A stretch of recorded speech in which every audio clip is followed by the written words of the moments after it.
Assalamualaikum warahmatullahi wabarakatuh. Semoga semuanya sehat selalu, sukses, berkah. Hari ini kami akan mengikuti seminar bersama penulis novel Hati Suhida. Ya Allah, senang banget ya. Nah, ini kita akan belajar bersama-sama, mencari ilmu langsung dari Ning Hilma Anis ya, sungguh luar biasa orangnya.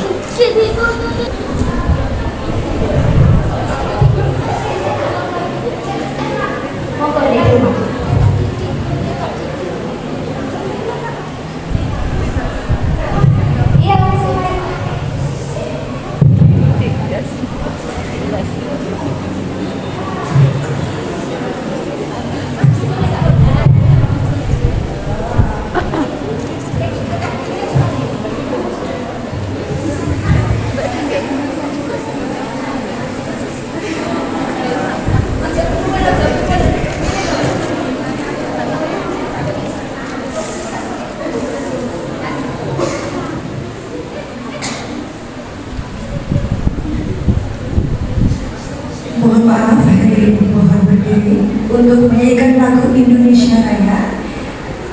Mars.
Menyanyikan Mars IAI Badrus Soleh.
dulu, Nekuma, saya Sofi Saifa akan moderator di Anja.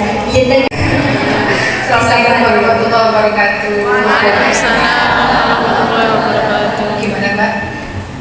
nyampe ke Kediri jam berapa? Saya kemarin itu ada acara yang sama di Winsa Surabaya. Selesai acara sekitar jam 2 lah, jam 2:30. Lalu biasanya kalau sampai Kediri itu nggak betul kalau nggak kulineran dulu. Betul sekali. Jadinya sampai sini sekitar jam 8. Jam 8. Boleh saya sapa dulu hadirin yang telah hadir di sini. Apa kabar semuanya? Mana suaranya yang dari Fakultas Syariah? Boleh ada suara dari Fakultas Tarbiyah? Ada lagi dari Fakultas Usuluddin? Sepertinya sudah tidak sabar lagi ya untuk berbincang-bincang bersama Nekilma ya. Ya, saya juga tidak sabar untuk berbincang-bincang dan memberikan pertanyaan yang dari teman-teman juga Nekilma ya. Tapi sebelum yang nama lengkapnya Nekilma Anis, tempat tanggal lahirnya di Jember pada tanggal 4 Oktober 1986 dan beliau memiliki karya begitu banyak sekali. Ada novel Hati Sukita dan sudah dialih visualkan oleh Star Vision menjadi film Hati Sukita, benar ya? Dan selanjutnya novel Wiganti Bintang Manikwara, kemudian novel Jadilah Purnama Kuning, kemudian ngaji fiksi, buku tentang teknik menulis bersama komunitas Mata Pena, dan selanjutnya antologi Sahabat Kedua bersama Mu'alimat Kudus. Bukan hanya itu saja karya beliau juga mempunyai karya cerpen di majalah dan buletin Arena dengan judul Bukan Putri Pembayun, Lembayung Senja, Karena Rindu Tak Pandai Bercerita, Bukan Gendari, Wiganti, dan juga Lelaki Ilalang. Kemudian juga terdapat karya beliau tentang cerpen juga di media lain, yakni dengan judul Di Bawah Pohon Randu yang diterbitkan oleh Minggu Pagi, Kado Untuk Dewa yang diterbitkan oleh majalah Sekar, Delima diterbitkan oleh majalah Sekar juga, Dua Mutiara diterbitkan oleh majalah Madinah, Weni diterbitkan oleh nahdlatul-ulama.or.id, Vespa PX dan Pantai Parangkusumo diterbitkan oleh Deswa.id, dan juga karyanya naskah film independen dengan judul An-Nur Dalam Lensa oleh Janur Film Community dan juga Kinanti, diproduksi oleh Dewan Kesenian Kudus. Dan itu tidak itu saja, Nekilma juga menempuh pendidikan formal di MI Ma'arif Ambulu, MTS Al-Amin Ambulu, Martabak Beras Jombang, dan jurusan Komunikasi Penyiaran Islam Fakultas Dakwah UIN Sunan Kalijaga, Yogyakarta. Bukan hanya pendidikan formal saja, beliau juga menempuh pendidikan non formal, yakni di Ponpes Al-Amin Ambulu Jember 3 tahun selama MTS, Ponpes As-Saidiyah Bahrul Ulum Tambak Beras Jombang 3 tahun selama Aliyah, Ponpes Ali Maksud Kompleks Gedung Putih Krapia selama kuliah. Tidak itu saja, beliau juga mempunyai berbagai pengalaman organisasi, yakni staf redaksi majalah Susana, yaitu Suara Satri Asaidiyah, staf redaksi majalah Elit, majalah OSIS Martabak Beras, pimpinan redaksi majalah Resiba, kredibilitas siswa-siswi jurusan bahasa, kemudian staf redaksi majalah Arena di UIN Sunan Kalijaga, kemudian pimpinan redaksi buletin Selilit Arena UIN Sunan Kalijaga, kemudian fasilitator penulisan novel pesantren se-Jawa Bali bersama komunitas Mata Pena Jogja, kemudian kepala divisi PSDM komunitas Mata Pena, kemudian pengurus layan PMI Fakultas Dakwah UIN Sunan Kalijaga Yogyakarta, kemudian jadi kepala DIV Karya Ilmiah Remaja MA Mu'alimat Bagus. Bukan hanya itu saja, profesi selain penulis yang sudah dijalani, beliau sekarang menjadi owner Rumah Suhita, Hasta Karya Suhita, kemudian owner Mazaya Group, kemudian menjadi wakil direktur Mazaya Media, kemudian menjadi guru bahasa Indonesia dan sosiologi di MA Ma'arif An-Nur, kemudian menjadi guru diniyah Ponpes An-Nur, dan sekarang juga menjadi narasumber dan pemateri penulisan novel, sastra pesantren, diskusi film dan kebudayaan perempuan, dan juga desainer produk-produk Suhita. Wow, begitu banyak sekali ya pengalaman dan juga profesi beliau pada saat ini. Menurut jenengan nulis novel yang sedang viral pada masa ini, Hati Suhita, itu boleh diceritakan lain film? Terima kasih Mbak, salam kenal ya teman-teman semua. Ini yang saya hormati keluarga besar Pondok Pesantren Badrus Soleh. Betul sekali. Mudah-mudahan kita semua menyaringkan berkah para masyarakat ya. Mudah-mudahan beliau-beliau juga pinarikan kesehatan biar selalu bisa membersamai kita semua, Allahumma amin. Dan saya hormati Sivitas Akademika IAI Badrus Soleh, juga para Gus dan para Nikming. Ngapunten nih, saya kurang sopan ini, saya ditaruh di depannya dengan ngapunten sangat. Dan yang sangat saya cintai Mbak Moderator, tepuk tangan luar biasa mendengarkan banggakan adik-adik mahasiswa mahasiswi IAI Badrus Soleh dan teman-teman semua, juga terutama kepada Bunyai Lili. Ternyata beliau adalah sahabatnya abah saya. Tepuk tangan buat Bunyai. Saya itu patah hati ditinggal abah itu sampai sekarang. Kalau teman-teman mengikuti FB dan IG saya pasti tahu ya. Saya selalu ke makam abah itu dari beliau kapundut sampai sekarang, sampai orang-orang film itu hafal Mbak Hilma itu sampai sekarang gak hilang-hilang kehilangannya kepada abahnya. Barusan ketemu sama Bunyai Lili, alhamdulillah sedikit terobati, matur nuwun sangat Bunyai. Itu jadi jenengan semua kalau masih punya, terutama masih punya abah ya, masih punya orang tua, jangan disia-siakan. Jangan HP itu hanya untuk menghubungi dia gitu ya. Gunakan komunikasi untuk setidaknya setiap hari video call kepada abah dan ibu. Kalau memang di pesantren tidak bisa membawa HP, ya berarti bagaimana caranya mengirim surat atau bagaimana. Jangan biarkan orang tuaku bertanya-tanya apakah anaknya mencintai mereka atau tidak gitu loh. Jadi ungkapkan cinta kepada orang tuamu itu setiap hari. Nek pun boten wonten koyo kula ngeten iki separuh kebahagiaan itu sudah tidak ada. Mudah-mudahan adik-adik yang masih punya abah dan ibu, abah ibunya diparingi kesehatan dan panjang umur ya. Ini biar bisa melihat kesuksesan kalian semua di kemudian hari. Apa Mbak tadi pertanyaannya? Mungkin bisa dijelaskan, saya juga sudah kepo sekali ya. Asbabul wurudnya jenengan itu nulis Hati Suhita. Ya. Asbabul wurud menulis Hati Suhita di Kediri gitu kali ya.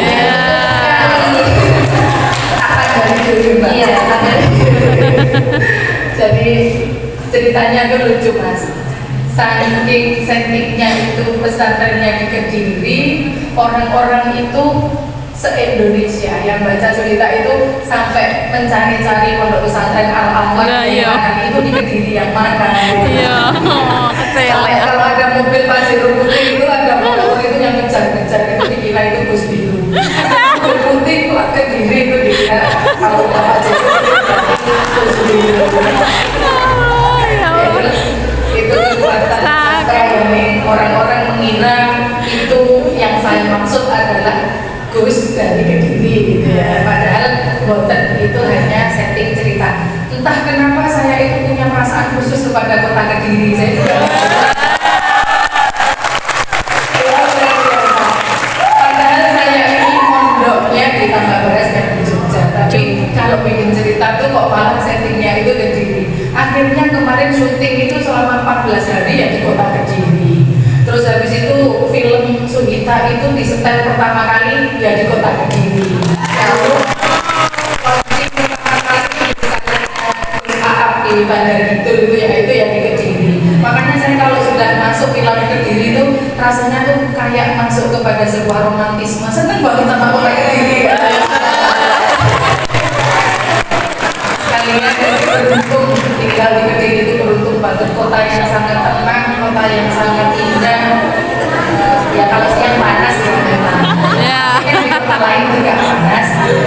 Tetapi kota Kediri memang kota yang menurut saya sangat inspiratif dan orangnya manis-manis gak tahu ya.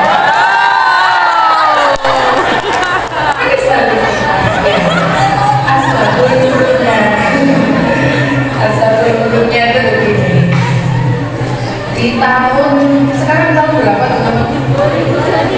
2023. Hati-hati habis ini pergantian tahun kalian bikin resolusi lagi yang kemarin udah terwujud apa belum?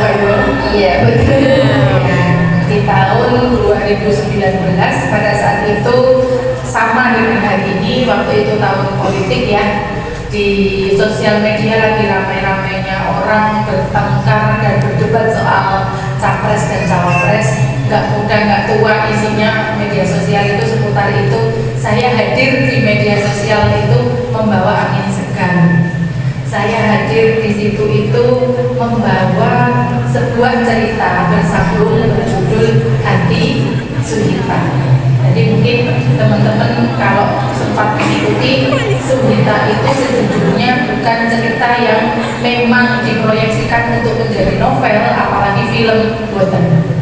Kalian harus percaya bahwa ada di dalam hidup ini sesuatu yang kita usahakan mati-matian itu tidak berhasil, tetapi juga ada sesuatu yang kita usahakan dengan main-main malah berhasil. Itu ada. Kebetulan saya memang orangnya mencintai budaya Jawa. Abah dulu pernah berpesan, nak kamu kalau sudah kuliah itu berbeda dengan ketika masih aliyah. Dunia perkuliahan, kamu bukan lagi menjadi siswa, tapi kamu sudah menjadi mahasiswa. Kalau sudah kuliah berarti kamu itu harus mempelajari zaman semua hal. Kalau kamu mempelajari semua hal nanti tidak akan bisa disebut sebagai ahli. Pelajari satu hal, kuasai, dan jadilah ahli di bidang itu. Maka saya memutuskan untuk mencintai dunia budaya dan sejarah. Sejak masih kira-kira semester 1 saya sudah mulai jatuh cinta sama yang namanya sejarah dan budaya. Itu sebabnya ketika kemudian ada kesempatan, akhirnya saya menulis novel cerita bersambung berjudul Hati Suhita. Siapakah Hati Suhita? Suhita adalah seorang perempuan yang memimpin kerajaan Majapahit, bukan istrinya raja, tapi dia perempuan.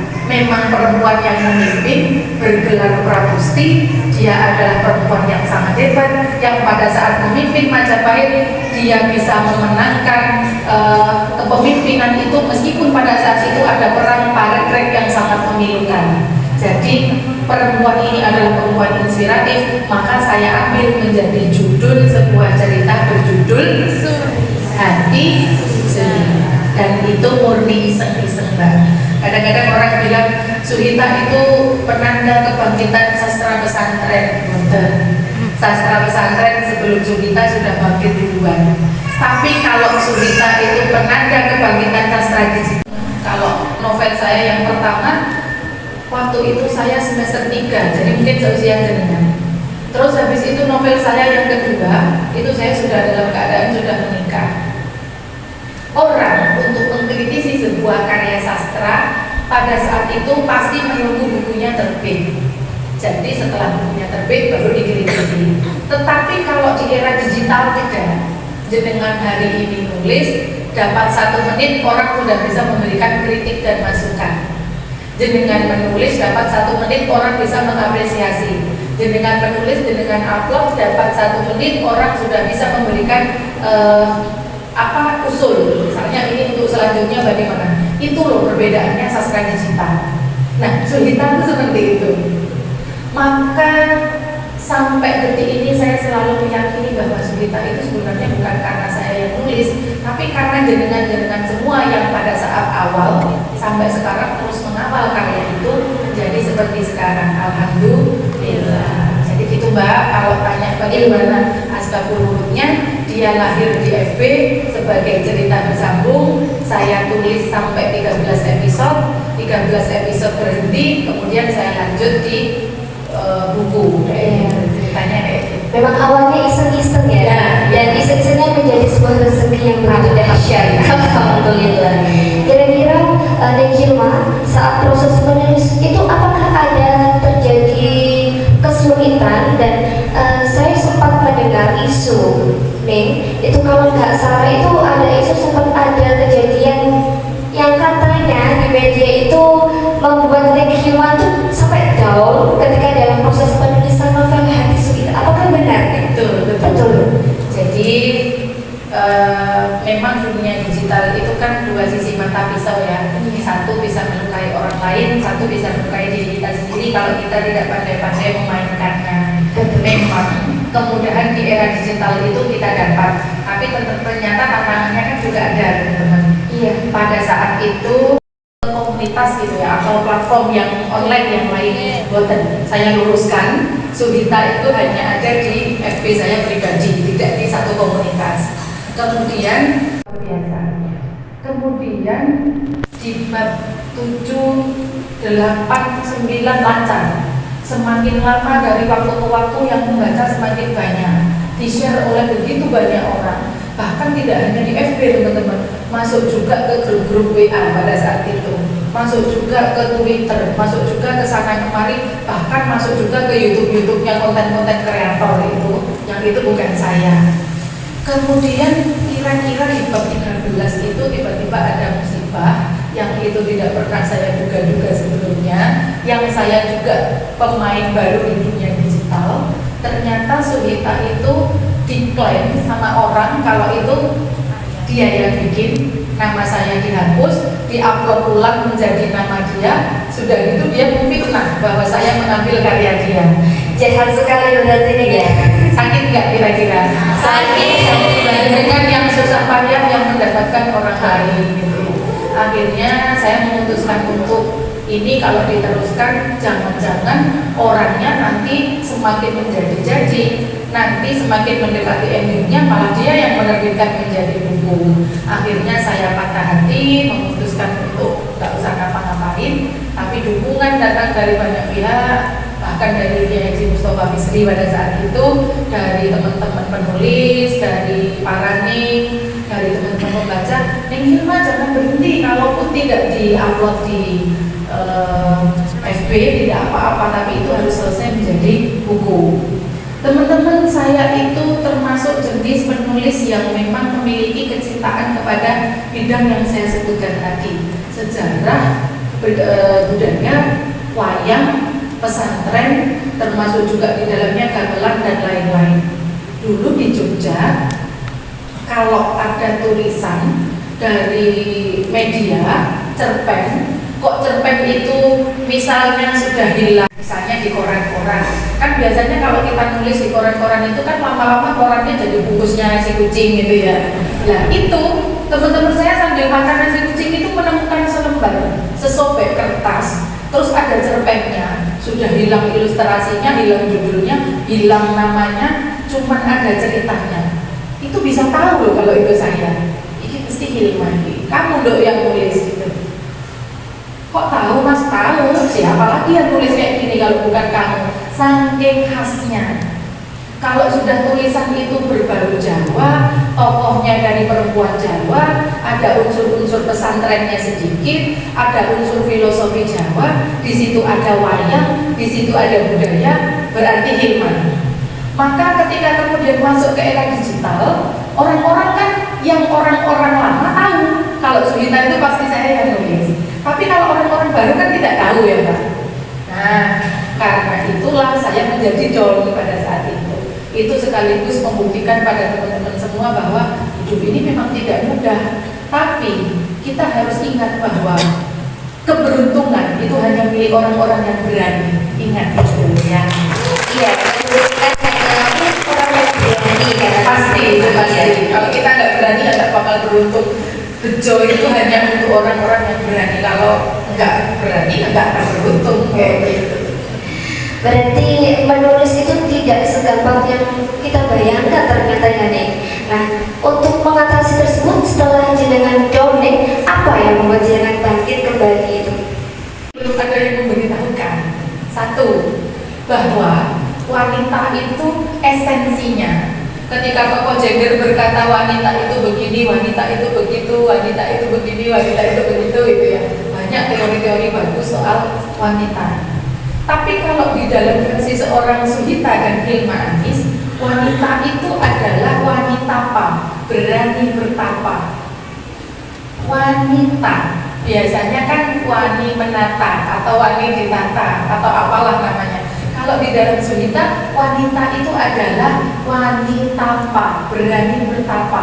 Tapa itu tetap tenang, tapi senantiasa terhubung dengan Yang Maha Kuasa. Kalau wanita-wanita apa itu, dia tidak akan gampang marah, tidak akan gampang muring-muring, tidak akan gampang nyetori yang jelek-jelek, tidak akan gampang sindir-menyindir, tidak akan melakukan tindakan-tindakan yang konyol, karena dia wanita berani bertapa. Satu. Yang kedua, saya kepengen memberitahu kepada teman-teman semua bahwa di dalam dunia yang kecil ini, di dalam dunia alam kita hidup itu ya, itu ada istilah bahwa mengalah itu bukan berarti kalah. Mengalah adalah ngamloh. Ngalah itu ngamloh. Ngamloh itu mengembalikan segala sesuatunya kepada Gusti Allah. Makanya dengan kalau ketemu orang yang suka ngalah itu hati-hati. Yang bekerja doanya. Hati-hati. Sampai meninggalkan seseorang, orangnya diem ngalah, loh hati-hati. Sampai kalau dulu teman-teman mal itu harta. Makanya kangkang itu besok kalau cari perempuan dilihat malnya itu bukan hartanya, hartanya milik orang tuanya kan. Mal itu adalah potensi. Bagaimana dia nanti nek dadi bojone jenengan iso mimpin masyarakat jenengan, menjadi orang yang menyenangkan tidak hanya di depanmu tapi di depan kedua orang tuamu. Ini punya potensi untuk pesantren. Lah, perempuan zaman sekarang harus punya mal ini. Walaupun kita itu putranya siapa, asalnya dari mana, sudah bukan itu lagi yang dilihat, tapi adalah mal atau potensi. Potensi itu apa? Skill, keterampilan, value, minat, bakat. Nah, adik-adik kalau jadi santri putri sudah tidak seperti dulu lagi yang hanya tugasnya mengaji dan mengaji. Zaman sekarang harus punya potensi lain, memimpin, menulis, keterampilan berbicara, dan seterusnya. Maka itulah akhirnya Suhita yang saya sudah down tadi teman-teman, akhirnya saya munculkan lagi. Terakhir, kenapa saya lanjutkan?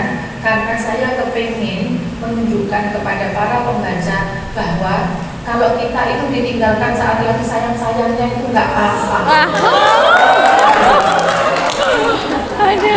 Harus tetap tegak menatap matahari, harus tetap kuat. Ternyata kan yang menikmati novel Suhita bukan cuma Ning dan Gus-Gus ya. Jauh lebih banyak orang yang ditinggalkan Ning daripada diperjuangkan ternyata. Maka itu menjadi obat bagi begitu banyak orang. Ya Allah, ternyata kalau ditinggalkan itu harusnya seperti Rengganis. Oh, kalau ditinggalkan itu harus punya marwah. Perempuan kalau tidak dipilih, perempuan kalau harus menerima, ternyata harus punya marwah. Ternyata harus tetap tegak menatap matahari. Ternyata kita tidak boleh kalah. Ternyata harus tetap menjadi perempuan yang bersinar dan seterusnya. Akhirnya Suhita itu saya lahirkan walaupun waktu itu sempat down. Terakhir lagi ada lagi yang lupa saya sampaikan. Saya kepengen membawakan tema Mikul Dhuwur Mendem Jero. Ya, kita sudah hafal ya kalau cerita.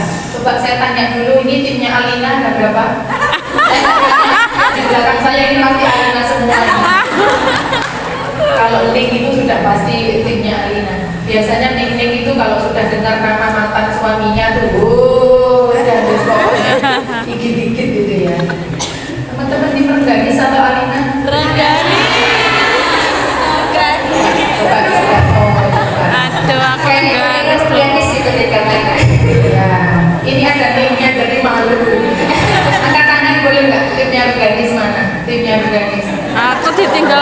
Tidak berani.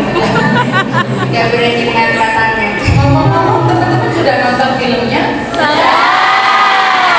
Nontonnya di mana?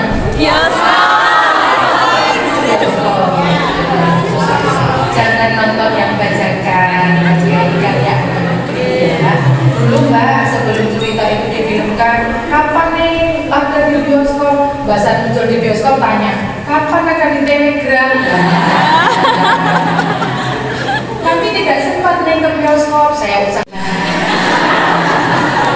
Orang-orang gimana nih kok kayak gitu? Kok nonton di YouTube sudah kami usahakan di Netflix? Itu jangan gitu ya. Tapi alhamdulillah sekarang ada di Netflix itu sudah dari awal kita munculkan di Netflix itu trending 1 terus nih. Ini sudah. Saya nonton di hotel itu trending ke-7 sudah, tapi itu kan sudah lumayan ya berhari-hari. Terus setelah itu pokoknya masih best 10 ya, masih 10 besar. Dan alhamdulillahnya teman-teman, kabar baik buat dengan semua. Nanti pergantian tahun Sudita itu ada seriesnya 18 episode.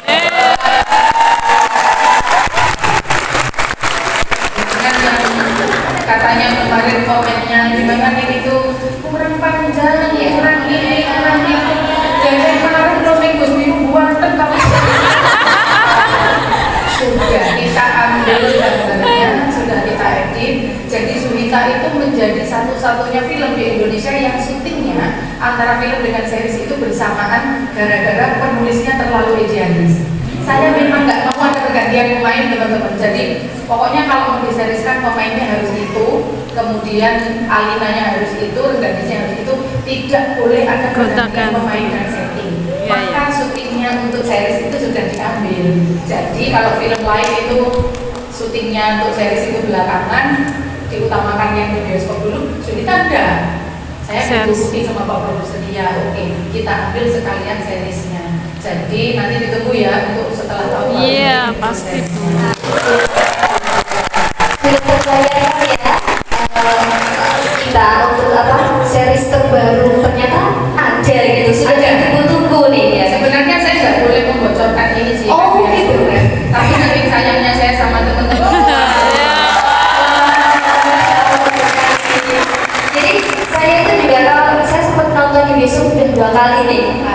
Itu tetap greget gitu loh kalau ditonton gitu kan. Dan pas waktu adegan terakhir itu masih penasaran kira-kira ada kelanjutannya nggak sih? Harus ada pokoknya gitu loh. Ada banget.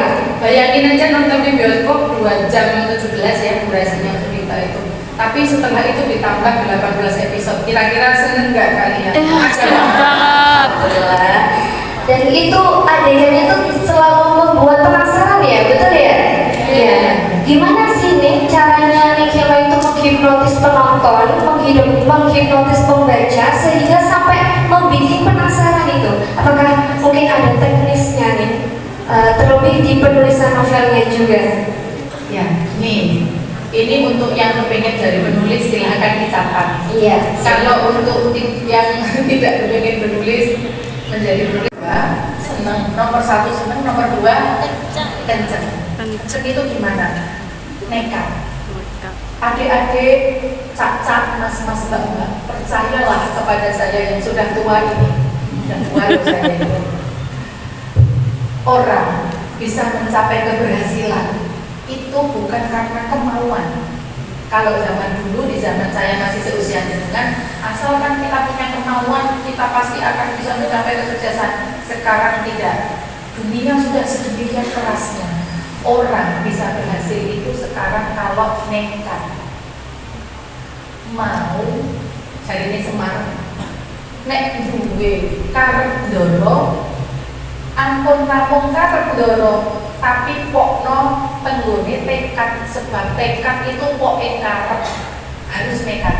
Kenceng itu adalah nekat, berani. Nekat itu bagaimana? Nih, saya di pondok sambil kuliah. Tugas pondok itu banyak sekali hafalan. Kuliah itu makalah itu loh, nih dosen satu tuh kalau kasih makalah 4 misalnya. Gak ada henti-hentinya nih. Terus kapan yang saya bisa menulis? Ya nih, zaman jenengan enak. Dulu tidak seperti sekarang situasinya dan seterusnya. Teman-teman, orang kalau punya keinginan untuk berhasil, itu dia pasti bekerja saat orang lain tertidur, itu pasti. Jenengan kok bubuke lebih awal dari teman-temanmu, terus paginya ngeri dewe, jangan harap berhasil. Tapi kalau jenengan itu sering melek sendirian di malam hari, tapi itu hal yang berguna ya, bukan gojekan apa gitu. Kok semuanya sudah tidur, jenengan itu merenung atau membaca buku atau menulis. Ingat kalimat saya, orang-orang kreatif adalah orang yang bekerja saat yang lain tertidur. Ini nggak ada orang report, oh gitu. Menjadi bagus kalau setelah drakoran itu jenengan bisa membuat review atau catatan. Terus nomor 2, kenceng itu tidak goyah. Mbok dilokno sapa ae disuarani kepiye-kepiye. Ngapain kamu jadi penulis? Buat apa? Dan seterusnya. Itu tidak goyah. Nggih? Paham nggih? Jadi seneng, kemudian kenceng.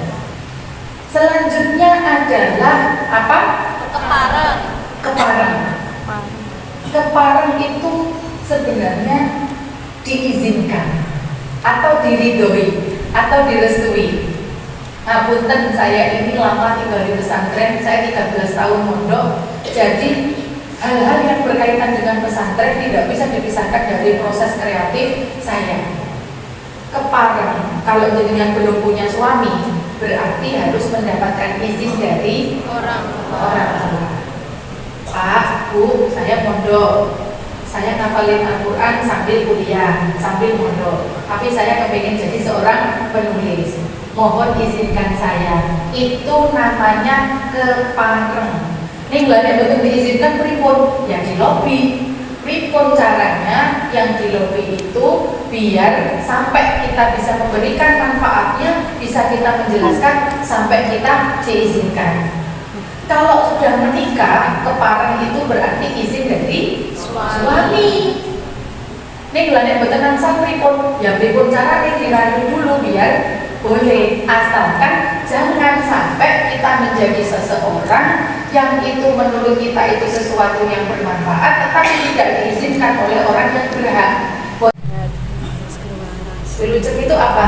Selamat. Selamat itu apa? Menempuhnya bagaimana? Tirakat.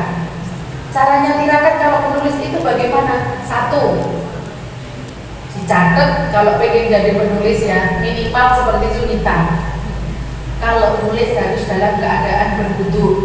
Ingat, jenengan teman-teman masih yang buat tulis itu cuma cerpen, masih yang buat tulis itu cuma misalnya itu puisi, mau yang jenengan tulis itu hanya secuil opini atau artikel, atau bahkan yang lebih besar dari itu skripsi, disertasi, tesis dan seterusnya, jangan pernah menulis dalam keadaan tidak berwudu. Jadi menulis harus dalam keadaan suci. Paham gak?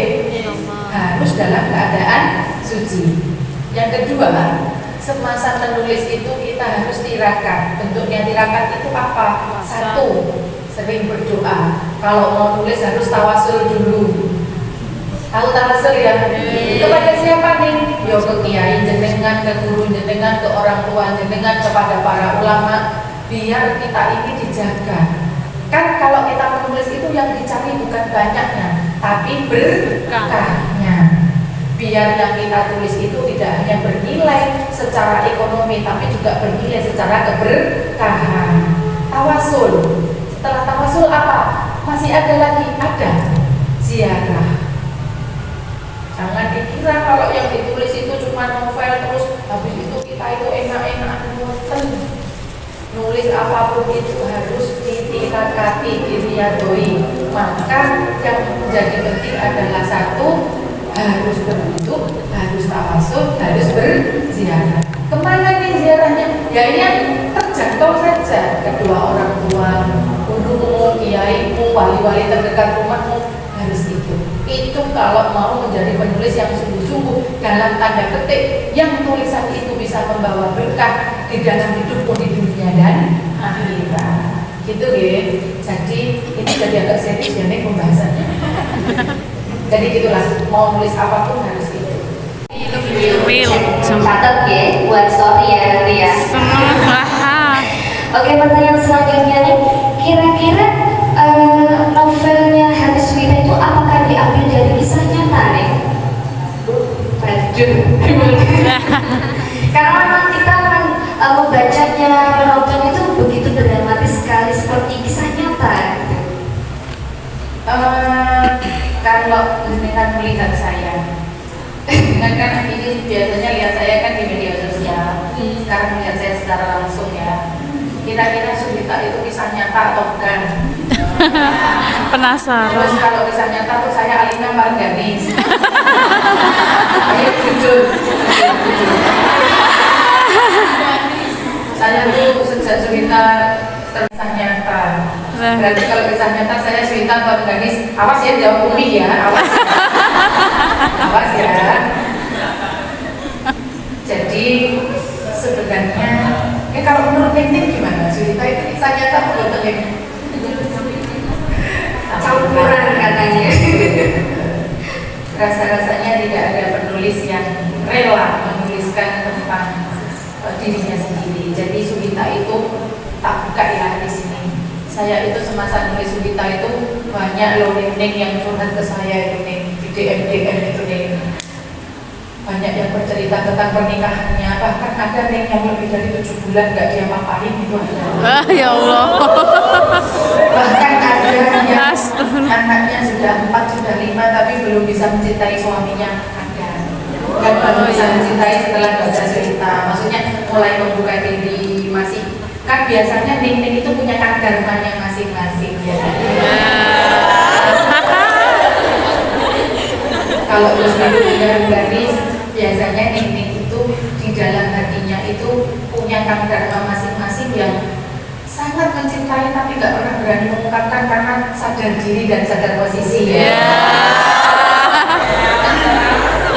Mencintai jenengan ini dari mulai jenengan masih aliyah sampai kuliah, sampai jenengan menikah, sampai punya anak, masih mencintai dan selalu menjadi orang yang terus mendoakan kebahagiaan jenengan dalam diam. Ada. Biasanya masing-masing Neng itu punya dharmanya masing-masing. Kalau di sini sampai kan dulu ya. Ya, gitu ya. Jadi itu Mbak, dia sebenarnya tidak perlu kisah nyata, itu adalah campuran dari kisah saya sendiri, kisahnya para pembaca, kisahnya orang-orang, dan ternyata setelah jadi novel itu menjadi kisahnya banyak orang. Kadang-kadang orang itu gini, ketika membaca tentang Sudita itu gini, loh, Sudita ini kok aku? Gitu. Nanti ada lagi di tempat lain membaca tentang Gus Biru, waduh, ini makin gak kenal aku, tapi kok ceritanya aku gitu. Gus Biru ki aku, ada yang gitu. Ada yang kemudian di tempat lain lagi dia bilang, Rengganis sih aku gitu.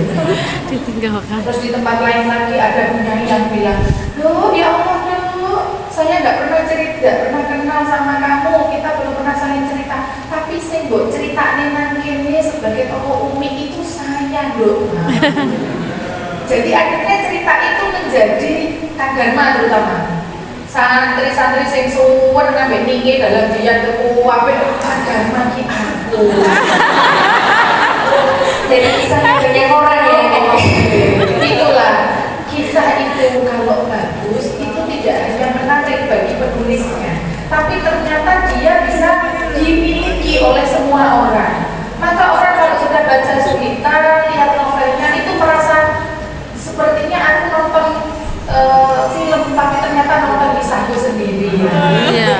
Sepertinya aku baca novel, tapi ternyata membaca kisahku sendiri dan seterusnya. Misalnya kayak gitu. Ya, jadi di dalam hadis Sudita itu kan ada budaya dalam masalah perjodohan ya.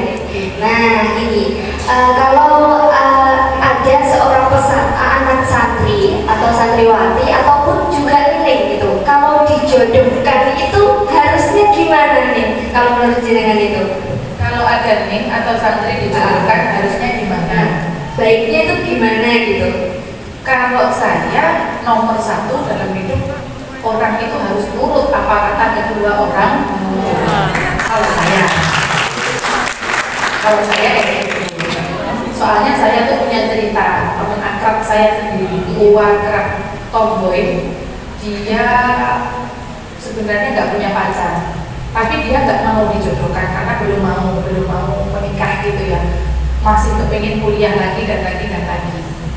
Dia itu disuruh pulang untuk dipertemukan dengan calon suaminya. Selama 1 bulan terakhir itu sudah geger. Biasa ya besti itu kalau geger itu bestinya kan ruwet ya. Lebih ruwet yang diwaduli daripada yang mengalami kan. Telepon itu sehari nggak tahu berapa kali. Pokoknya intinya nggak mau, pengen kabur, nggak mau, dan nggak mau. Saya bilang belum dhisik. Ojo kesusu muni gak gelem. Lihat dulu. Enggak, pokoknya aku nggak mau, ngapain bukan aku banget dijodohin begini. Delok dhisik. Enggak, pokoknya enggak. Sampai semakin mendekati hari dia bilang, aku pengen ke rumahmu, aku pengen kabur, pengen ke sini, pengen ke situ. Wes tak gendem. Ketika dia ngomongin sabar, terus malah marah. Tak kandani api-api, nanti kelambenan sing api. Mau gak api kelambenan sing api. Mau tampil melus, gak api pedaan, gak api wes. Pokoknya jadi reok. Bahasan calonnya teko. Aduh. Dia kan disuruh mengeluarkan minuman. Dia sudah telepon. Ini aku mau mengeluarkan minuman. Pokoknya aku mau merenung, mau ini. Delok ngisik. Wah gitu. Terus lama nggak ada kabar sampai besoknya ini anak. Gimana kok nggak mengabari perkembangan terkini? Ternyata Piye kok nggak mau kabar? Aku gelem.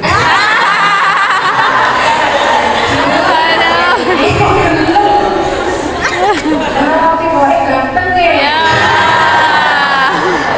Terus kenapa dari kemarin? Loh ini yang jadi bestie ini kan udah tua ya mbak. Dilihat dulu. Kalau kamu nggak mau, alasannya apa? Matur. Bu, Pak, saya mau dengan jodohkan, tapi jangan itu. Carikan yang begini karena kriteria saya begini gitu loh. Nggak usah sampai kadang kalau anak-anak muda itu yang kalau sudah kaku hatinya sampai gini. Ibu aja yang rapi kok, ibu aja. Nggak boleh mbak, dosa. Nggak boleh. Nanti mbak E yang sudah menikah ngedem-ngedem sektor ditontok di sini. Pak bilang kalau loh mbak. Gak boleh dosa. Kalau nggak mau sampaikan dengan baik. Maksudnya apa? Misalnya saya lihat Gus kayak gitu nggak boleh. Nomor 1 sebagai santri harus nurut perintah kedua orang tua atau guru. Kalau sama kiai dijodohkan ya harus diterima gitu gitu. Makanya kalau orang kadang-kadang tidak tahu-taunya ke saya itu taunya ini mah anti perjodohan loh. Oke nih kode-kode perjodohan nih. Nanti gimana ya kan? Jadi dilihat dulu. Lah itu teman saya tadi. Lah terus kok gelem? Lah tiba-tiba ganteng ya. Nah, nonton kayak gitu. Jadi nggak ada orang tua yang niatnya menjerumuskan, tapi untuk laki-laki juga. Laki-laki itu harus juga bisa menguasai ajaran mikul dhuwur mendem jero. Yang baik-baik itu ditampilkan, yang buruk-buruk itu kita simpan. Sekarang problemnya mbak-mbak ini, mamah-mamah muda itu sudah bisa mikul dhuwur mendem jero dari sisi dohir. Tapi dari sisi batin kadang-kadang wis wabar, tapi story WA-nya Galau. bocor. Bisa ngempet gak nyeneni, bisa ngempet gak ngamuk, bisa nyempet gak muni-muni, tapi nyindir-nyindir di story WA. Gak boleh. Itu namanya belum mikul dhuwur mendem jero. Mikul dhuwur mendem jero itu tidak membiarkan siapapun tahu kesedihan dan apa yang menimpa kita. Itu kita tidak biarkan itu. Tapi yang kita kita tampakkan itu hanyalah rasa syukur terhadap apa yang kita miliki. Makanya dalam kaidah Jawa ada istilah sing wis ana syukurono, sing durung ana, sing durung teko entenono, sing wis ilang lilakno. Wadah itu. Sangat-sangat. Sing wis ana syukurono, sing durung teko entenono, sing wis ilang lilakno. Kita kalau berpegang pada itu, ya nggak ada rasa beban lagi. Ya memang sudah hilang, ya sudah kita relakan. Memang belum datang, ya sudah kita tunggu, kan gitu ya. Lah yang ada ini loh yang harus selalu disyukuri. Saya juga masih penasaran nih, kenapa sih novelnya itu judulnya itu diambil dari Hati Sugita? Kok itu nggak Aisyah, nggak Khadijah? Berarti dari pengalaman apa? Cerita Majapahit itu Ya, ya? karena saya memang secinta itu sama dunia Jawa. Sebenarnya teman-teman kalau suatu ketika sudah memiliki value, memiliki sesuatu yang disukai, biasanya memang kita kalau senang sama sesuatu itu kita tidak bisa melepaskan diri dari yang kita sukai itu gitu ya.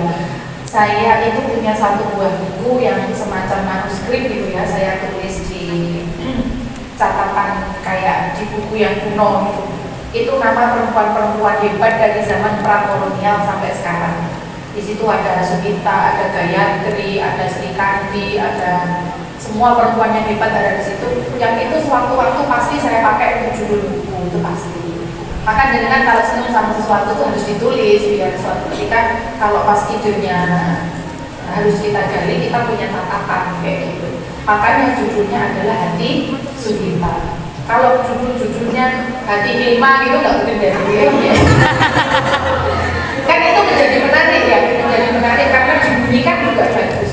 Hati Sugita gitu. Jadi puitis. Meskipun banyak juga yang salah sebut ya teman-teman ya. Ada Hati Sugita, ada Hati Sugita, ada Hati Sagita, dan yang terakhir kemarin Hati Suhemi.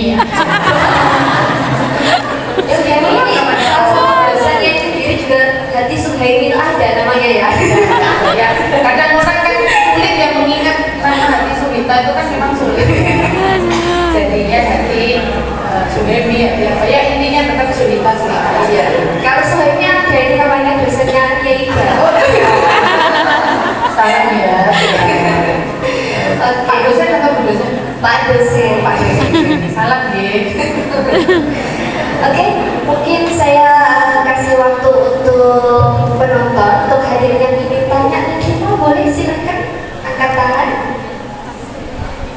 Oke, boleh maksudnya berdiri. Yang mungkin saya tanyakan gini, dari sekian penjelasan dari yang jenengan sampaikan, rasa-rasa sudah terjawab. Soalnya dari tadi ketika saya ingin bertanya sesuatu itu, loh kok udah dijawab. Terus pengen tanya itu lagi, loh kok udah dijawab. Sekarang sudah ada pertanyaannya. Ada. Oke, silakan disampaikan. Untuk menjadikan sebuah cerita itu kan pastinya kita harus memahami karakter-karakter. Iya. Nah, yang menjadikan karakter Neng sampai saat ini itu apa? Yang menjadikan karakter nggak perlu berdetik mas. Sama negatif. Itu tuh banyak loh yang telepon ke saya ratusan orang. Neng Hilma tolong saya di Sherlock alamat Pondok Pesantren Kembang Kuning. Ya. Neng tolong saya minta nomornya Kang Bro, saya mau taruh anak saya di situ. Lah. Neng Pondok Kembang Kuning itu kalau dicari di Google, saya tolong bikinin map-nya, saya mau ke sana, saya mau lihat pesantrennya. Lah. Iya. Saking saya kuatnya menggambarkan cerita itu sampai orang-orang itu percaya bahwa di Mojokerto ada pesantren yang bernama pesantren Kembang Kuning. Padahal ini gak enak mas. fiktif. Iya. Saking kuatnya. Maka kalau teman-teman lebih suka sastra yang serius, jangan baca Sugita. Bacalah novel saya yang satunya yang judulnya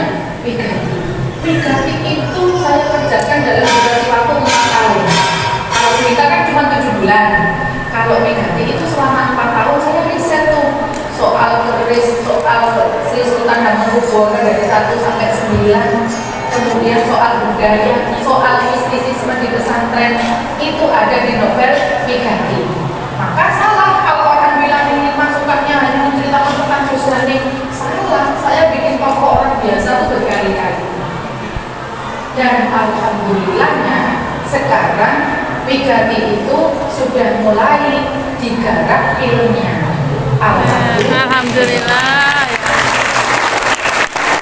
Setelah kita Pak produser melihat perkembangannya bagus, orang-orang di Netflix juga senang banget dengan film-film Sulita, filmnya saya. Akhirnya sekarang novel saya yang berjudul Migati juga mau difilmkan. Tentu saja dengan genre yang berbeda. Kalau sekarang pop, berarti kalau yang Migati itu berarti cerita pesantren dari seorang santri biasa yang mistis. Tuh ya, ditunggu ya. Nah, jadi gitu Mas, karakter saya di setiap tokoh yang saya tulis itu mistis, biasanya perempuan, orang yang kuat, kayak gitu. Itu kalau maksudnya dengan pertanyaan itu, enggak ya sebulannya. Oke, yang kedua, tips menggali ide agar selalu hadir dan tidak berhenti. Ini teknis ya. Ini kita tulis untuk yang kepengen menulis ya. Saya tuh sejujurnya teman-teman, kalau setiap acara kayak gini, saya itu selalu mengharapkan dan mendoakan mudah-mudahan sepulang saya nanti dari sini, teman-teman ini ada Pak dosen, ada para pengurus, ada para pengajar, ini sudah mulai membentuk tim. Saya sangat kepengen orang-orang yang hadir di acara seperti ini itu tiba-tiba merumuskan misalnya mau membuat antologi cerpen. Mau nggak kira-kira kalian bikin antologi cerpen? Seumur hidup menulislah walaupun cuma satu. Seumur hidup cobalah bikin satu buku. Walaupun cuma satu nggak apa-apa. Mudah-mudahan nanti setelah saya pulang dari sini dari IAI Badrul Soleh muncul antologi cerpen gitu. Misalnya bikin 100 orang penulis dari IAI Badrul Soleh atau 200 atau 300, kita tentukan tema, misalnya temanya adalah tentang santri, hari santri, atau tentang ibu, atau tentang ayah, dan seterusnya. Yang penting bisa menginspirasi kampus dan pesantren lain. Allahumma amin. Nah, tipsnya bagaimana biar kita menggali ide atau ide itu selalu hadir. Tipsnya adalah buatlah kerangka karangan. Kadang-kadang Mas, kalau ada penulis itu ngomong gini, saya kalau nulis itu nggak usah pakai kerangka, orang-orang jadi sendiri. Jangan percaya. Orang yang sudah sekali berpenulis-penulis besar itu pasti tetap menggunakan yang namanya kerangka karangan. Dan jangan mencampur adukan tulisan itu tadi dengan ambisi. Saya nulis biar bestseller, pasti jelek hasilnya. Saya nulis biar difilmkan, pasti jelek hasilnya. Nulis itu tidak boleh dicampur aduk dengan ambisi. Nulis itu harus berisi kemurnian. Perkara itu nanti kemudian jadi novel, perkara itu kemudian jadi film, itu adalah rezeki. Tapi tidak boleh kita maksudkan tulisan itu untuk biar ini nanti dilirik produser, biar nanti ini jadi bestseller. Biasanya malah tidak bagus. Maka sangat penting ketika menulis itu menghadirkan kemurniannya dengan cara membuat kerangka karangan. Kerangka karangan itu fungsinya apa? Biar kalau kita bosan kita tahu tempat pulangnya. Contoh, Mbak jenengan nulis 10 bab. Bab 1 dan 2 perkenalan, bab 3 dan 4 konflik, bab 5 begitu. Nulis tiba-tiba kehilangan mood, ya udah saya langsung hadirkan point of view-nya Kang Dharma. Bagaimana Kang Dharma itu berbicara dari sisi hati dia. Kemudian saya kehilangan mood, saya bikin lagi dari point of view-nya Ganis. Bagaimana Kang Ganis ini menyatakan diri. Harus ada yang namanya kerangka karangan. Jangan percaya kalau ada penulis bilang saya kalau nulis itu nggak pakai kerangka karangan. Jangan gitu. Satu hal lagi, tidak ada penulis yang lahir dari kelas penulis, nggak akan. Penulis hanya lahir dari kegigihannya sendiri, dari keinginannya sendiri. dari hatinya sendiri, dari kemenangan yang melawan kemalasannya sendiri. Maka kalau jenengan tinggal di pondok, nih saya tinggal di pondok, bagaimana caranya jadi penulis? Saya nggak bisa ikut kelas menulis dulu. Gak apa-apa. Tapi satu hal yang tidak boleh teman-teman lupa, kalau perempuan atau laki-laki atau kita semua pengen jadi penulis harus punya tokoh idola. Harus. Satu, siapapun tokoh idolamu, satu aja di dunia penulisan, tapi kamu harus punya tuh setunggal mawon.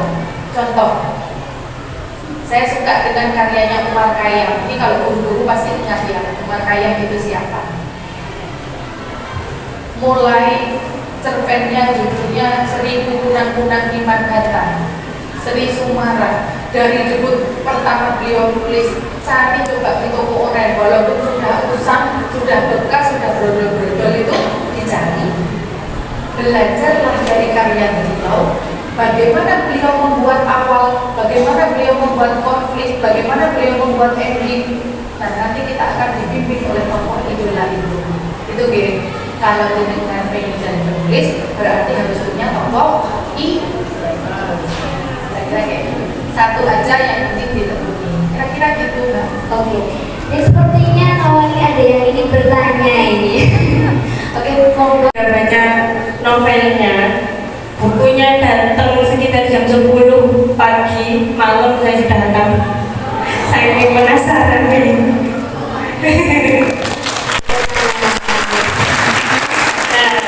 Nah, yang ingin saya tanyakan, saya itu suka banget baca karya sastra fiktif kayak novel dan sebagainya. Dan begitu banyak yang sudah saya baca itu berbeda-beda. Ada yang idenya bagus, tapi cara penulisannya nggak enak dibaca. Akhirnya saya pindah lagi. Ada lagi penulisannya bagus banget, kaidah penulisannya bagus banget, runtut, sesuai ide, tapi ceritanya kurang menarik menurut saya. Akhirnya lagi. Dan itu sebenarnya ketika mau menulis kita harus mempelajari kaidahnya dulu, atau yang penting idenya dulu, nanti kaidahnya akan berbarengan. Nah, yang selanjutnya di penggambaran karakter si Alina Sultan ini, yang ada yang menarik nih. Dia itu seolah-olah rapuh dan kuat di saat bersamaan. Kalau saya nggak ini menurut saya yang sebagai pembaca. Yang ingin saya tanyakan bukan itu nih, sebenarnya Ning Hilma Anis ini seorang yang bagaimana sih, perempuan yang seperti apa? Karena seperti yang jenengan sampaikan tadi, tidak ada dari karya jenengan yang menggambarkan penulis itu sendiri, kayak gak rela jenengannya. Mungkin itu dulu. Matur suwun sebelumnya nih. Assalamualaikum warahmatullahi wabarakatuh. Waalaikumsalam. Mungkin ada yang Waalaikumsalam warahmatullahi wabarakatuh. Yang ingin saya tanyakan singkat saja, karena kalau di rumah saya dan ini sanes mahasiswa tapi belajar kayak adik-adik MTS. Inilah tadi baru masuk, jadi saya ingat anak-anak saya di rumah. Pengenlah punya murid yang bisa jadi penulis.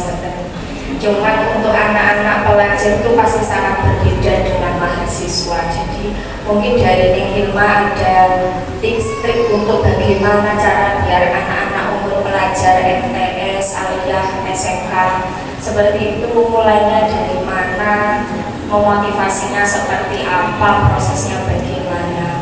Singkat seperti itu pertanyaan saya, karena ini ingat anak-anak di rumah.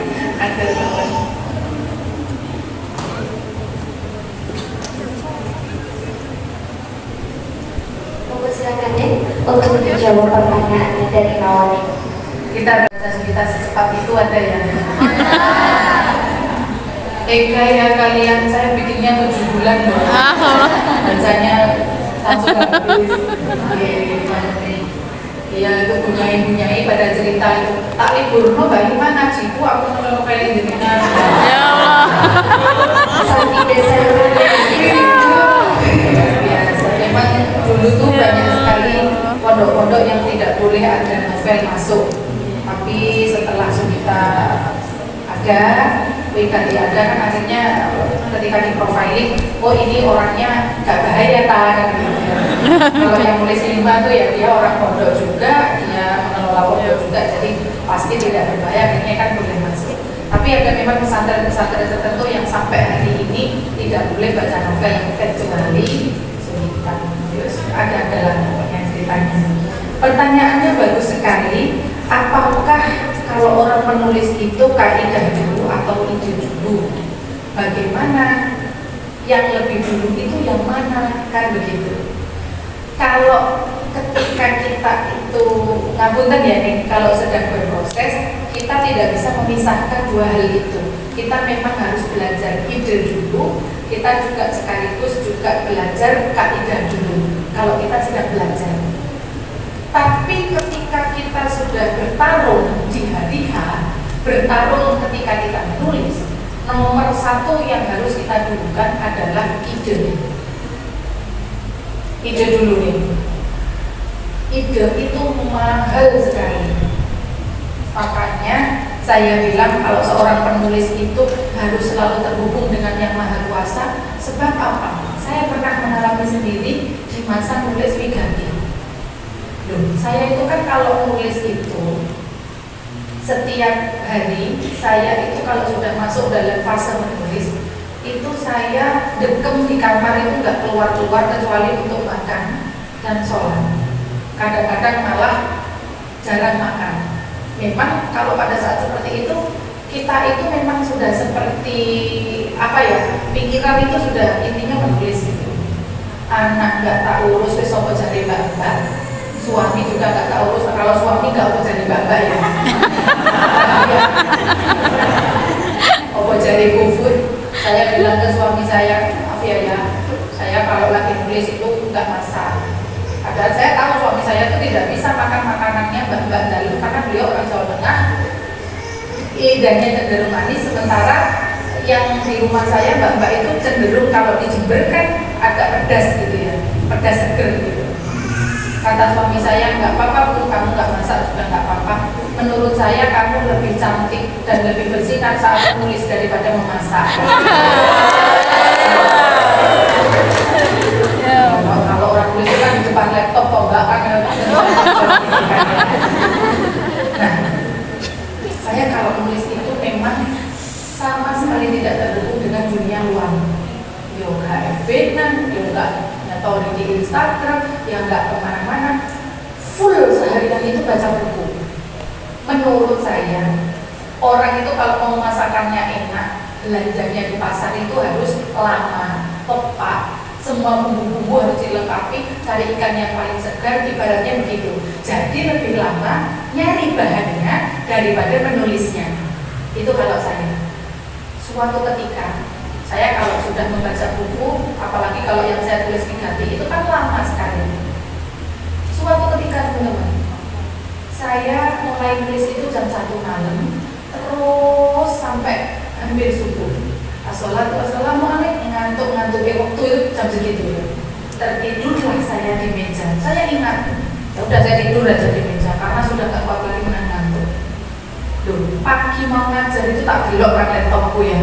Aku mau bikin sampai bilik nulis. Itu bisa loh ada tambahan sekitar 3 halaman yang saya merasa bukan saya yang nulis. Tapi tidak mungkin juga ditulis orang lain. Jangan ya saya nulis. Udah kan tahu. Kalau saya tidak di bidang itu, memang suami saya orang teater. Beliau Gus, dia aktif di teater dan sinema. Tapi saya juga tahu beliau tidak mungkin meneruskan yang saya tulis itu. Terus apa anak saya masih kecil-kecil? Gak mungkin orang lain. Mungkin itu saya nih. Tapi dalam keadaan saya sudah ngantuk, tapi inspirasi itu lancar. Paham gak? Jadi kita tidak ingat. Kayak jadi kan kalau lagi menghafalkan Al-Quran itu kadang kita tidak ingat detik-detik kapan kapan ya kok tiba-tiba hafal gitu kan ya. Ada momen-momen yang itu atas faktor X atau bantuan orang lain atau bantuan faktor lain. Makanya orang menulis itu saya katakan harus terus terhubung dengan yang maha kuasa. Padahal saya tak tulis di Wigati itu serem, mistis. Suhita berbeda banget dengan Wigati itu cerita di pesantren tentang keris, tentang ini, tentang itu. Nanti kalau kebetulan tepat dibaca, yang mistisisme di pesantren tentang ini, tentang itu, pokoknya hal yang bikin bulu kuduk berdiri gitu. Loh, itu loh tambah sendiri. Makanya jawaban saya teknik dulu atau ide dulu. Nomor satu adalah ide. Mahal, ide itu mahal. Bukti bahwa ide itu mahal itu apa? Teman-teman, setelah Suhita itu lahir, saya punya produk jilbab, sarung, gamis, mukena, tas dan sebagainya dengan brand Suhita. Semuanya tema dari produk yang saya pakai adalah sejarah dan budaya.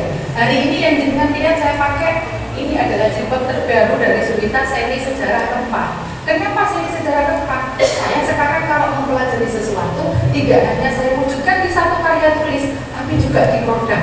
Di kertas iya, di kain iya.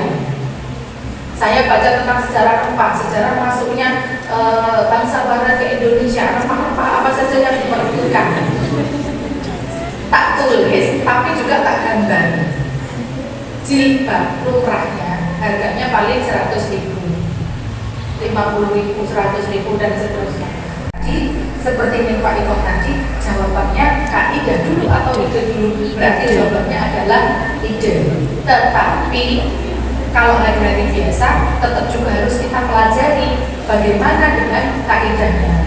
Ingat, nulis itu nanti ada bantuan editor, jadi tidak usah terlalu pusing. Kalaupun kalimatnya jenengan lompat-lompat, kalimatnya jenengan morat-marit, nanti akan dibereskan oleh editor. Tetapi kita punya satu kata kunci yang sudah disepakati oleh seluruh penulis di Indonesia dan di dunia, bahwa tulisan yang bagus adalah tulisan yang selesai. Itu kunci. Tulisan yang bagus itu bukan yang idenya begini, bukan yang ketebalannya segini, bukan yang tentang ini, bukan yang tokohnya sebanyak ini, bukan yang bobotnya segini, bukan. Tulisan yang bagus adalah tulisan yang selesai. Cinta yang bagus adalah cinta yang selesai. Mau ke pelaminan mau enggak, pokoknya ada akhirnya. Selagi nggak ada akhirnya masih gantung-gantung, itu berarti belum selesai. Itu tidak bagus, malah mengumpet itu. Tulisan yang bagus adalah tulisan yang selesai.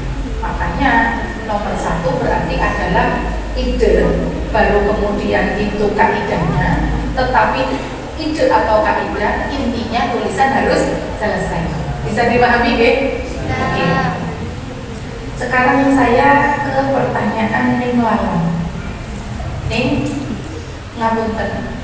Saya itu senang menulis itu dari MTS.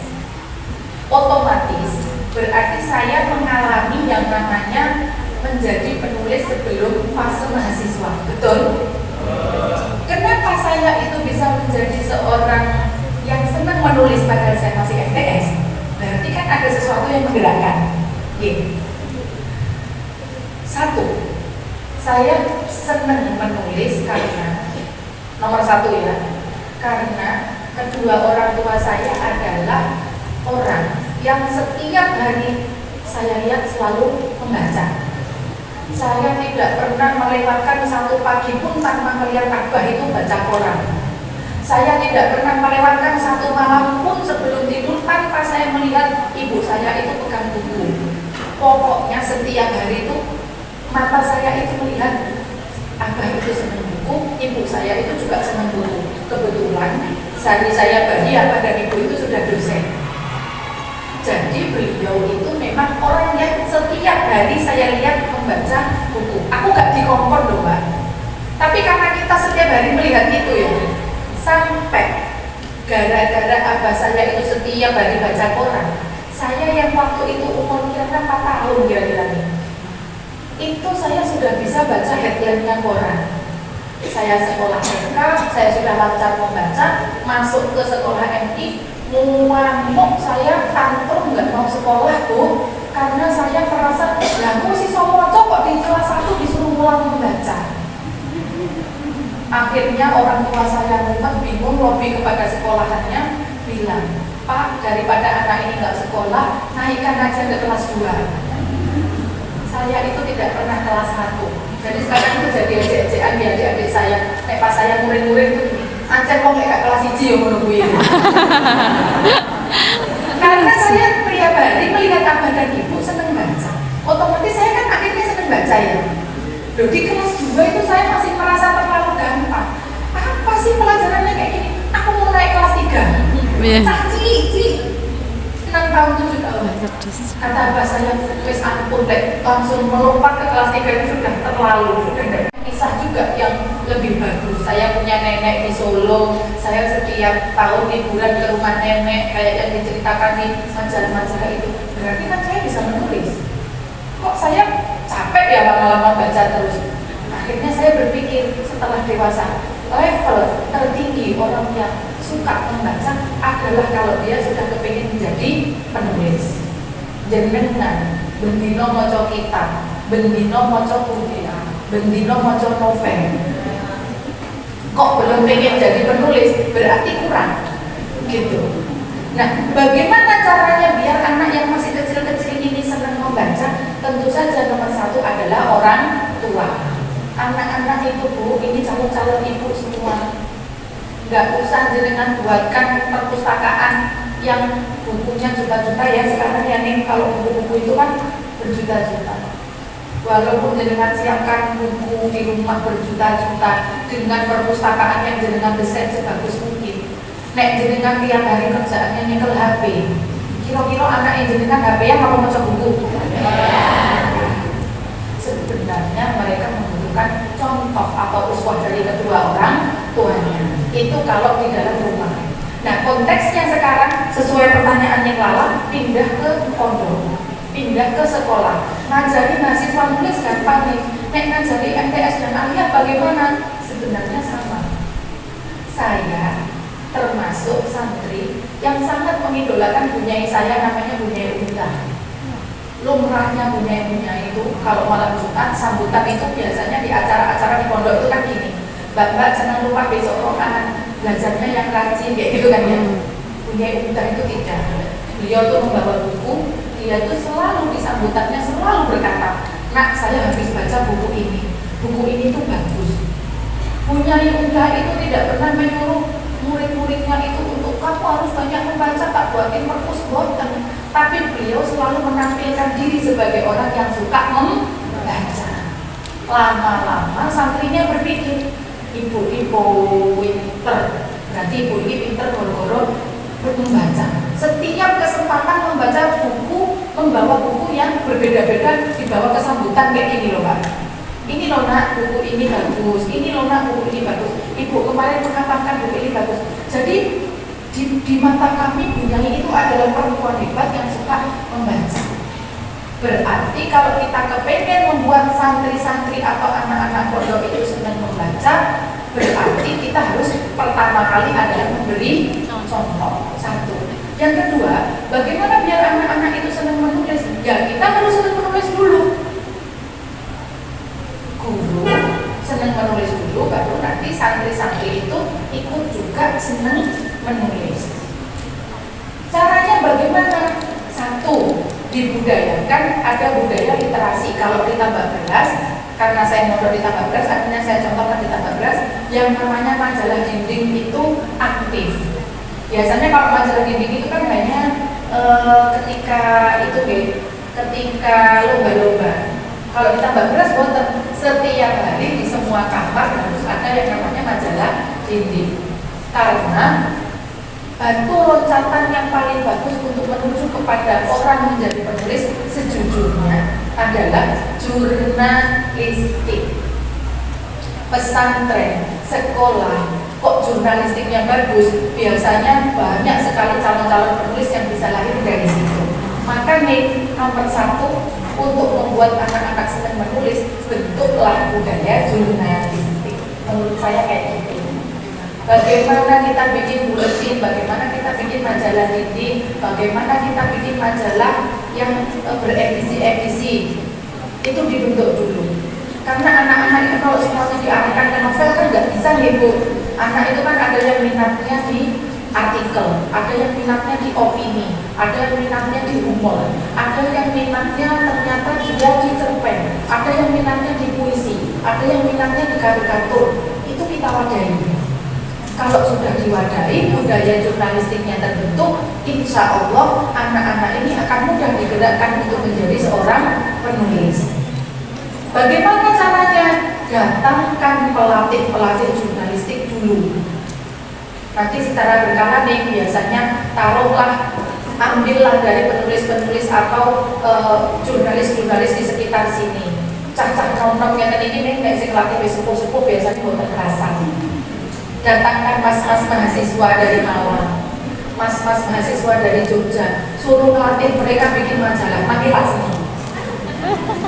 Kalau sudah ada majalah tapi kok belum berkembang juga, biasanya karena yang menulis orangnya itu-itu saja, belum merata. Kalau sudah merata, biasanya akan rata senangnya kepada jurnalistik.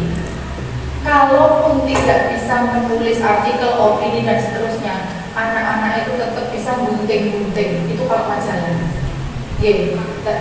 majalah dinding. Jadi masih tetap gunting-gunting karena kalau majalah dinding itu kan melibatkan banyak sekali. Saya dulu pernah lomba di Jombang itu juara satu majalah dinding itu. Saya tahun itu berarti tahun 2000 atau 99. Bikin majalah dinding itu dari kaca. Itu melibatkan tukang berapa pada saat itu. Aku itu mikir Mbak, ini nek gawe majalah dinding teko kaca, kita niatnya orang itu baca tulisan kita biar sambil bercermin gitu, sambil ngaca. Itu teknologi apa ya yang dipakai? Ada.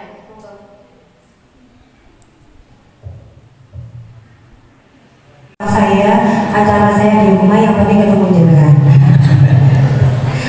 Tepuk tangan yang luar biasa. Yang ini saya tanyakan ya, saya dari MTS sudah memang suka nulis, tapi nulis buku harian. Ketika nulis buku harian itu sedih-sedih saya tulis, bahagia saya tulis, tentang doi saya tulis. Kemudian lama-lamaan buku hariannya memang sangat banyak. Ketika saya sudah mondok, itu kan tertinggal di rumah. Pulang dari pondok, saya lihat ternyata alurnya sebenarnya bagus.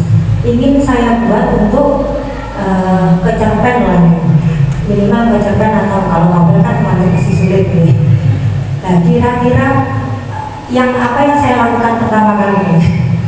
Saya ingin mengulas masa lalu saya, yang menurut saya itu bagus untuk saya jadikan cerpen gitu. Saya nggak mau mengulas orang lain, saya sendiri. Terima kasih.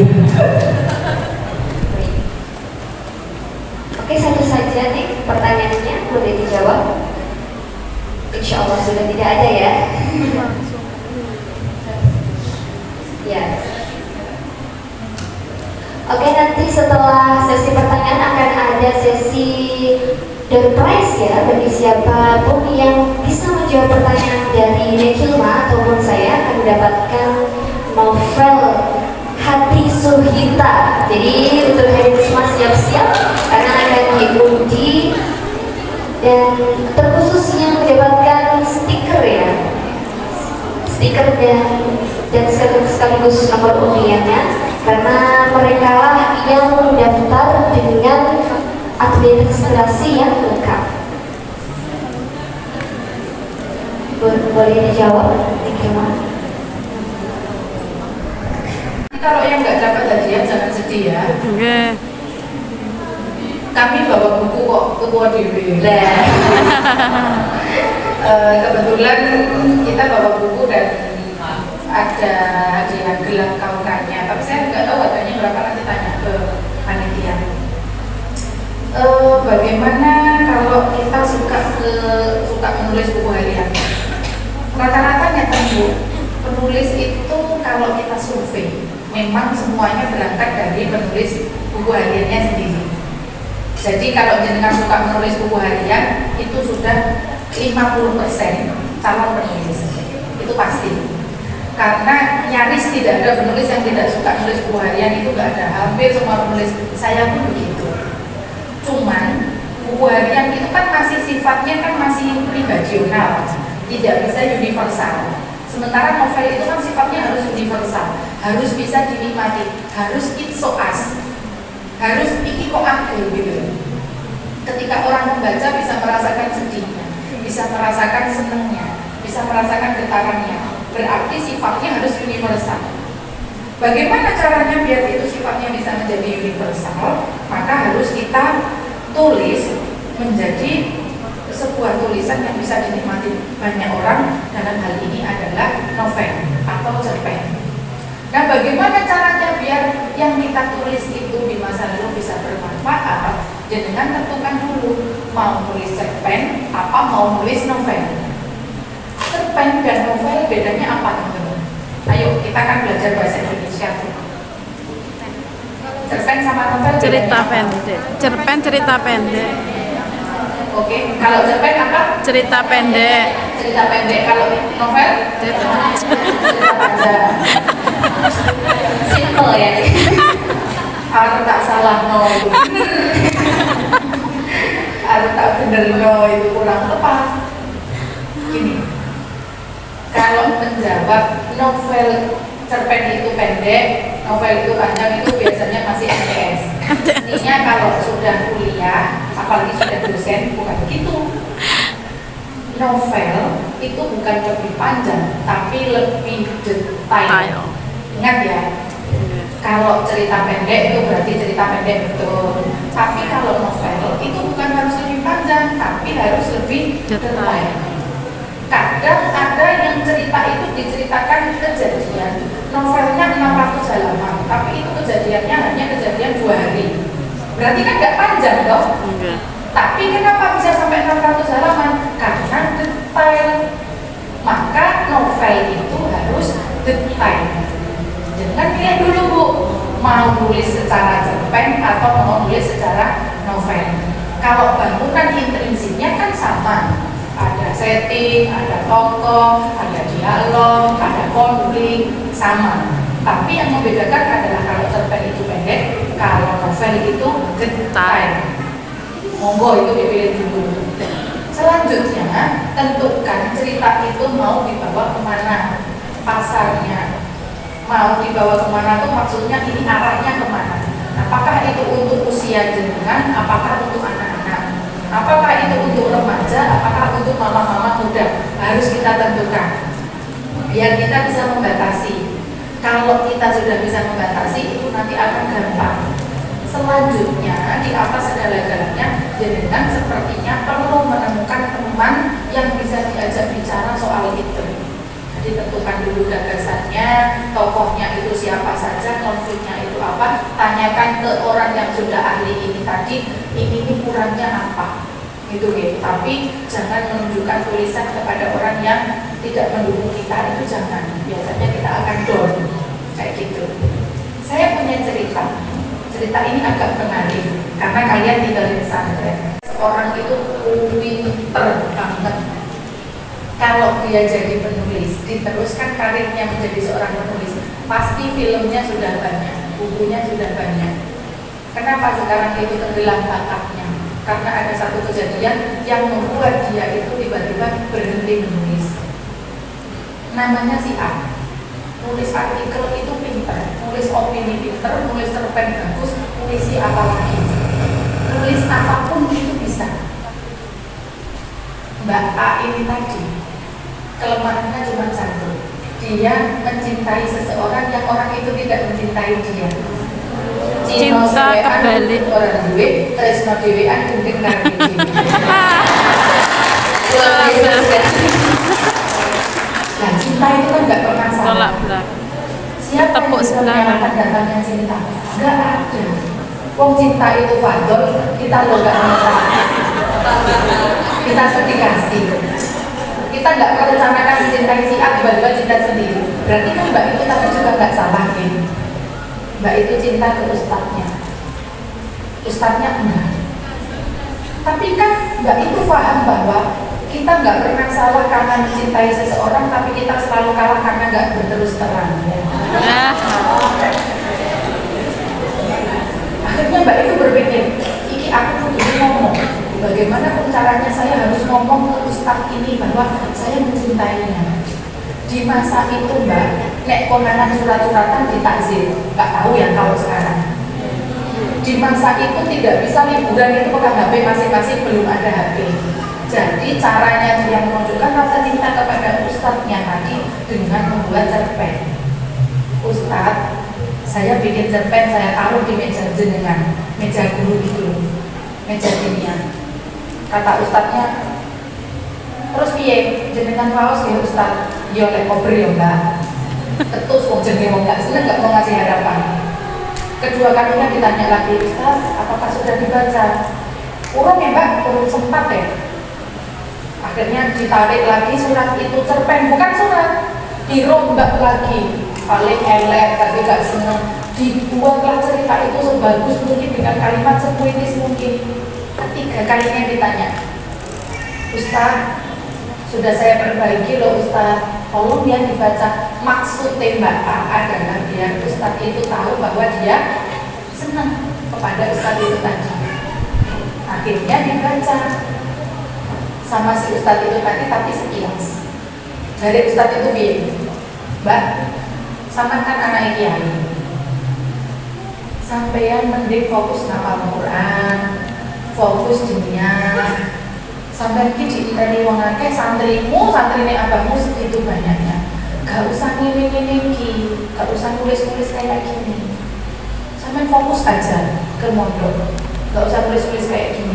Berarti ini Mbak A itu berarti Ustaz ini gak seneng dengan perempuan yang bisa menulis. Padahal maksudnya Ustaz itu gak begitu. Maksudnya, aku gak seneng ambek sampean. Kan laki-laki gak enak ya kono lah ya. Akhirnya Mbak itu berpikir, ya wes berarti saya nggak usah terus menulis lah kalau itu. Dan ternyata Ustadz itu mencintai dan menikah sama sahabatnya Mbak Akhir. Sakit enggak? Sakit. Makanya kalau jadi penulis, jenengan laki-laki, perempuan memutuskan untuk menjadi penulis, nomor satu, jangan salah pilih jodoh. Kalau perlu nek dijodohkan tanya, Mi, tanya tuh, itu ke calonmu itu, boleh nggak kalau besok-besok aku jadi penulis? Kalau nggak boleh aku nggak mau. Tanya dari awal, tanya, boleh nggak kalau kita ya tidak bisa muncul lagi sulit. Maka kalau kita punya tulisan, jangan pernah tunjukkan tulisan itu kepada orang yang tidak mendukungmu. Itu kunci. Jenengan misalnya punya guru bahasa Indonesia yang beliau kalau kepada bakat jenengan nulis biasa saja. Tapi gurumu matematika, nek jenengan nulis diapresiasi. Padahal pelajarannya beda. Ya, yang jenengan dekati yang matematika tadi, yang bisa membesarkan hatimu. Paham ya? Nah ini menjawab pertanyaan jenengan Mbak, kalau kepengen menjadi penulis harus berdekatan dengan orang yang juga mendukung itu. Jangan yang menyepelekan. Halah buku harian namanya buku yopo misalnya. Itu kan tidak toksik kalimatnya. Tapi cari yang mendukung, iya Mbak ini bisa diarahkan ke sini, bisa diarahkan ke situ. Jadi harus kita temukan orang yang mendukung. Loh kita lo perjalanan dari sini kebanyakan aja sama orang yang gak nyambung aja gak enak tau. Apalagi menikah itu kan perjalanan seumur hidup ya. Harus menemukan orang yang tepat karena pernikahan adalah perjalanan seumur hidup. Kira-kira ya. Baik, terakhir kami berharap untuk motivasi dari Ricky Rumah untuk kita. Jangan mati tanpa nama, jangan mati sebelum kamu punya karya. Dalam konteks sebagai santri yang pondok atau dalam konteks santri IAI Badrus Soleh dan santri pondok pesantren Badrus Soleh pada umumnya, jangan boyong sebelum kamu punya karya. Ya, berikan tepuk tangan yang sangat luar biasa.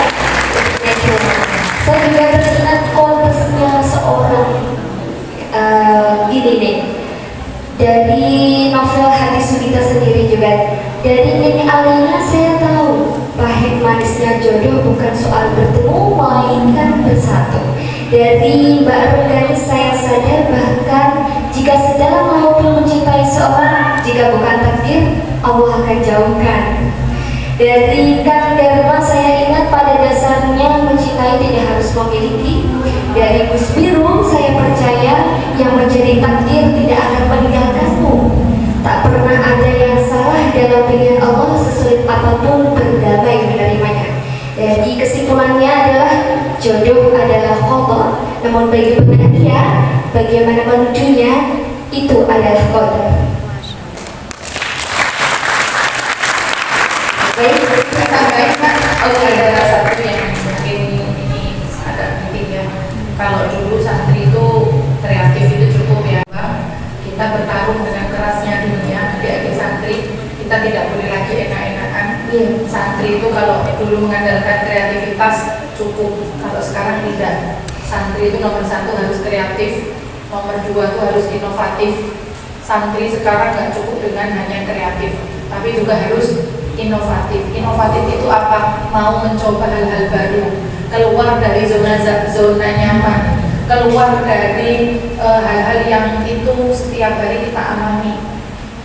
Maka santri itu tidak hanya harus kreatif, tapi juga harus inovatif, berinovasi.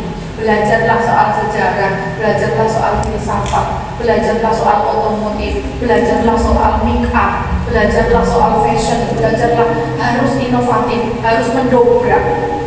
Kreatif, kemudian yang kedua inovatif. Apakah cukup? Tidak. Zaman semakin berkembang, kalau kita tidak kita ikuti, santri akan ketinggalan zaman. Maka harus kreatif, harus inovatif. Itu tidak cukup, ditambah satu lagi, harus kolaboratif, harus mampu bekerja sama dengan pihak luar. Kayak Sunita, dari yang kreatif di buku menjadi inovatif di produk-produk, menjadi kolaboratif, bekerja sama dengan pihak luar, bikin film, bicara kemungkinan-kemungkinan. Jangan kalau menjadi santri menulis yang baca ya santri lagi. Sudahlah tentang santri, sing nulis santri, yang baca juga santri. Itu namanya mulak.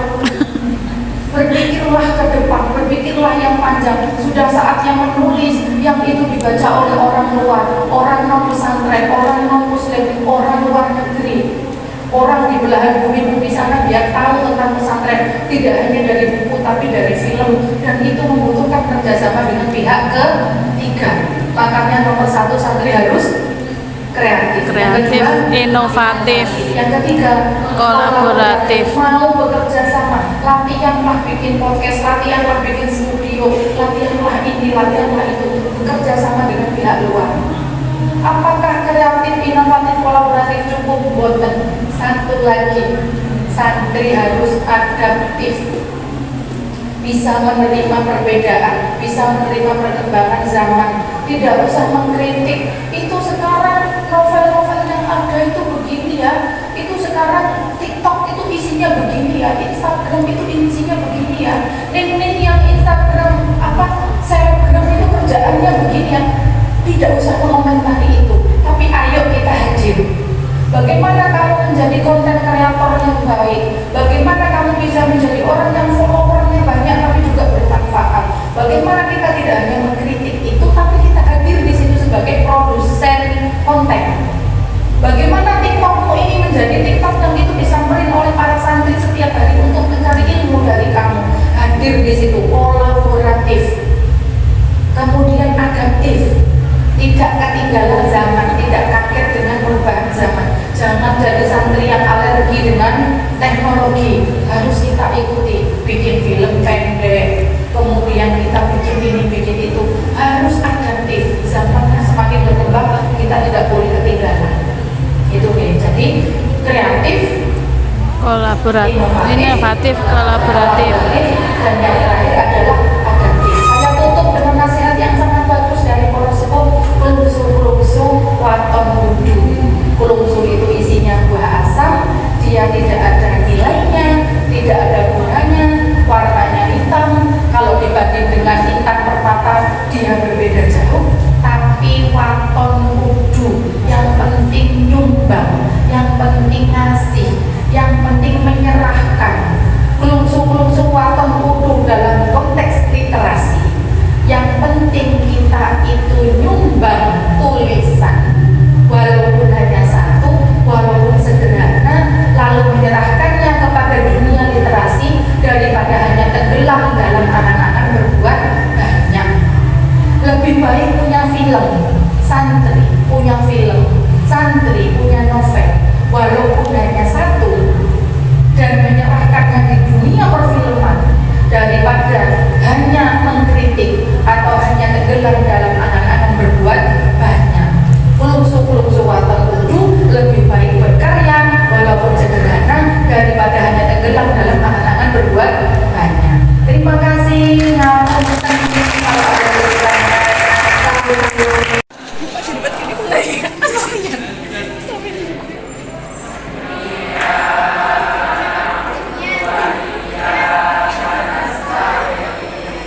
ya bentuknya. Sungai yang tenang. Sungai yang tenang, warnanya hijau karena lumutan. Faris.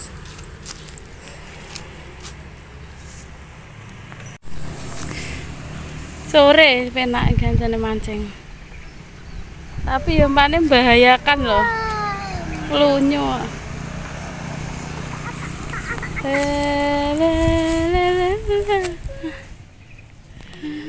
akan menikah. Aku akan bawa kamu dan kamu dan abah. Walaupun mereka gak setuju, aku akan tetap menikahi kamu. Jangan gila mas. Kalian ini berdua sudah jadi suami istri, tapi kok masih kelihatan kaku. Ya udah kalau ini katakan aja waktunya. Bagaimana ingin punya anak dari laki-laki yang tidak mencintai saya? Terus gimana dengan harapan Umi dan abah ya? Alasan bos yang bisa saya berikan kepada mereka kenapa saya nggak hamil. Tidak akan ada. Terima kasih semuanya yang sudah menonton sampai akhir. Semoga kita mendapatkan ilmu yang bermanfaat dari Ning Hilma Anis ya, sebagai penulis novel yang terviral, yang trending terus di bioskop seluruh Indonesia. Terima kasih. Wassalamualaikum warahmatullahi wabarakatuh.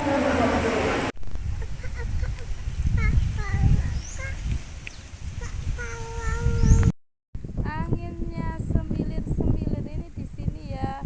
Kita makan, masak dulu terus makan bareng tuh enak banget tuh. Hawanya itu sejuk sekali meskipun udaranya panas gini, tapi kalau di bawah pohon dekat bendungan, waduk kecil